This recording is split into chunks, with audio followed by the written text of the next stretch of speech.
Hello students, welcome to maths class. I am Shilpa, your maths teacher from Raj International School.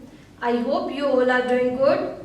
Students, we are learning chapter number 13, that is symmetry. In previous class, we have done exercise 13.2.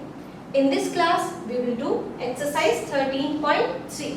Okay, so let's start from question number 1. Question number 1 is find the number of lines of symmetry in each of the following shapes. आपको क्या है, कुछ shapes given है, उनमें number of lines of symmetry find out करनी है. Next है, how will you check your answer? आप अपने आंसर को किस तरीके से चेक करेंगे वो भी हमें बताना है. तो जो फर्स्ट पार्ट है हम देखेंगे, एक हमें डायग्राम जो फिगर गिवन है वो इस तरीके की शेप्स है, तो हम इसको number of lines symmetry draw करनी है, यानी इसको इक्वली पार्ट्स में डिवाइड करना है. हमने अगर वर्टिकल लाइन ऑफ सिमेट्री इस तरीके से करी तो हमारा ये फिगर इक्वली डिवाइड हो गया. सेम हियर हम एक हॉरिजॉन्टल लाइन भी ड्रॉ कर सकते हैं. अपर पार्ट और हमारा जो लोअर पार्ट है सेम है. अब एक चीज हो रहा है, हमारे इसके जो 4 कॉर्नर्स है तो हम एक 4 लाइंस ऑफ सिमेट्री ड्रॉ कर सकते हैं. देखिए थर्ड लाइन ऑफ सिमेट्री अगर मैं इस तरीके से ड्रॉ करूं तब भी मेरा ये वाला पार्ट स्लांट पे है, जो ये वाला पार्ट इक्वल होगा. सेम हियर एक हम लाइन ऑफ सिमेट्री इस तरीके से यहाँ ड्रॉ करेंगे तो ये जो पोर्शन है स्लांट में राइट हैंड साइड वाला और लेफ्ट हैंड वाला इक्वल होगा. तो number of lines of symmetry कितनी आई हमारे पास? 4. तो हम आंसर में क्या लिखेंगे? Line of symmetry 4. Lines of symmetry, ये नंबर्स लिखे इनका, तो नंबर ऑफ 4. ठीक है, ये हमारा ए पार्ट का आंसर है. नेक्स्ट अगर हम बी पार्ट की बात करते हैं, बी पार्ट में एक ट्री हमें गिवन है. इसको मैं हॉरिजॉन्टल तो कट नहीं कर सकती. देखो हॉरिजॉन्टल अगर मैंने कट किया तो अपर पार्ट और लोअर पार्ट में डिफरेंस है, सिमिलैरिटी नहीं है. तो हमें सिमेट्री तो लाइन ड्रॉ करते हैं तो हमें कैसे आना चाहिए? इक्वली शेप से आनी चाहिए. तो देखो मैंने अभी वर्टिकल लाइन ड्रॉ करी है, इससे क्या है हमारा लेफ्ट हैंड साइड और राइट हैंड साइड का पार्ट है जो इक्वल शो हो रहा है. तो सिर्फ एक ही लाइन पॉसिबल हो रही है. तो अब हमारे इस पार्ट में हम क्या लिखेंगे? Number of lines of symmetry कितनी है बी पार्ट के लिए? 1. Now let's move to part C. C part में लाइंस ऑफ सिमेट्री देखेंगे. अगर मैं इस फिगर को स्लांटली इस तरीके से लाइन ड्रॉ करती हूँ तो आप एक चीज देख सकते हैं, 2 ट्राइंगल्स मेरे लेफ्ट हैंड साइड में अपर वाली साइड में है और 2 ही ट्राइंगल्स मेरे राइट हैंड साइड में है. तो ये दोनों ही पार्ट क्या है? सिमिलर है, इक्वल है. तो एक लाइन तो हम ये ड्रॉ कर सकते हैं. दूसरी लाइन हमारी अब कैसे पॉसिबल हो सकती है कि हम इस स्क्वायर को अगर एक स्क्वायर के ऊपर ओवरलैप करेंगे, यानी एक लाइन ऑफ सिमेट्री हम इस तरीके से करेंगे तो हमें क्या मिल जाएगी? ये इसके ऊपर आएगा, ये वाला स्क्वायर, तो इक्वल है पार्ट्स, यानी हमें क्या मिलगी? Number of lines of symmetry हो गई हमारी 2. नेक्स्ट जो क्वेश्चन था, how will you check your answer?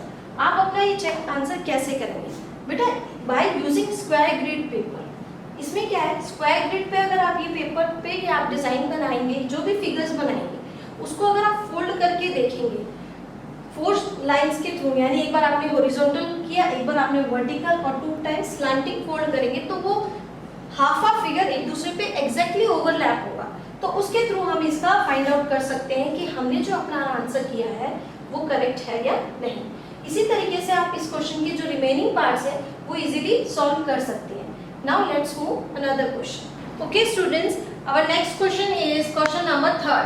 In each figure alongside a letter of the alphabet is shown along with the vertical line.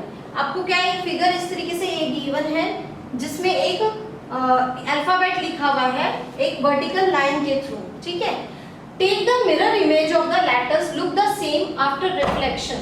आपको क्या लेना है? इसी लेटर की आपको मिरर इमेज लेनी है. इट मींस आपको उसका रिफ्लेक्शन लेना है. That is which letters look the same in the image. ऐसे आपको फाइंड आउट करने हैं कि जो लेटर्स सेम टू सेम हमें उस मिरर इमेज में नजर आ रहे हैं. तो ये ए आपको इस बुक में गिवन है. नेक्स्ट है एंड विच डू नॉट, और वो कौन से ऐसे लेटर्स हैं जो सिमिलर नजर नहीं आते मिरर इमेज में. Can you guess? आप गेस कर सकते हैं, वाई रीजन दे सकते हैं। आपको ट्राई 4 करना है, किन के लिए? OEMNPHLTSVS, इनके लिए आपको क्या करना है? ट्राई करना है। तो बुक में आपको ए और बी वाला गिवन है, तो मैंने ए पार्ट यहाँ ड्रॉ किया आपके लिए एक बॉक्स में। ये जो लाइन वर्टिकल शो हो रही है ना, ये रिप्रेजेंट कर रही है मिरर इमेज को। अब मैं आपको बताती हूँ मिरर इमेज में कि कोई भी जो लेटर है अल्फाबेट A to Z में कैसे नजर आता है। हमें मिरर इमेज के अंदर जिनमें वर्टिकल लाइन ऑफ सिमेट्री होती है वो हमें एज इट इज नजर आएंगे, ठीक है। सेकेंड थिंग, मिरर इमेज में जो हमारा लेफ्ट हैंड साइड जो पार्ट होता है वो राइट हैंड साइड में शो होता है, और राइट हैंड साइड वाला जो पार्ट होता है वो लेफ्ट हैंड साइड में शो होता है। तो ए पार्ट तो गिवन था ऑलरेडी, एज इट इज होगा। अब हम ओ पे चलते हैं, जो हमें ट्राई करने के लिए बोला है। ओ क्या है हमारा? ओ में पता है आपको लाइन ऑफ सिमेट्री इनफाइनाइट होती है, it means vertical line of symmetry होती है। तो जब vertical line of symmetry possible है तो मिरर इमेज इसकी कैसी आएगी? एज इट इज ऐसी ही आएगी, ठीक है। नेक्स्ट अगर हम ई की बात करते हैं, ई में क्या vertical line of symmetry possible है? नहीं, उसमें कौन सी होती है? हॉरिजॉन्टल। तो ये ई जो मैंने आपको बताया था कि जिनमें पॉसिबल नहीं है कैसे नजर आएंगे? लेफ्ट हैंड साइड वाला पार्ट राइट हैंड साइड में और राइट हैंड साइड वाला पार्ट लेफ्ट हैंड साइड में। तो ये मिरर इमेज में हमें कैसे नजर आएगा? ई कुछ इस तरीके से नजर आएगा। नेक्स्ट अगर हम एम पिक करते हैं, हम इस तरीके से ड्रॉ करेंगे। ये हमने बना ली हमारी वर्टिकल लाइन जो कि हमारी मिरर इमेज को शो कर रही है। अगर हम एम लिखते हैं तो हमने प्रीवियस क्वेश्चन में भी, प्रीवियस एक्सरसाइज में भी सीखा था कि हमारे पास एम में वर्टिकल लाइन ऑफ सिमेट्री होती है। तो जहाँ vertical line of symmetry possible है, इट मीन्स हमें सेम टू सेम वही रिजल्ट मिलेगा, यानी वही इमेज हमें मिलेगी, ठीक है।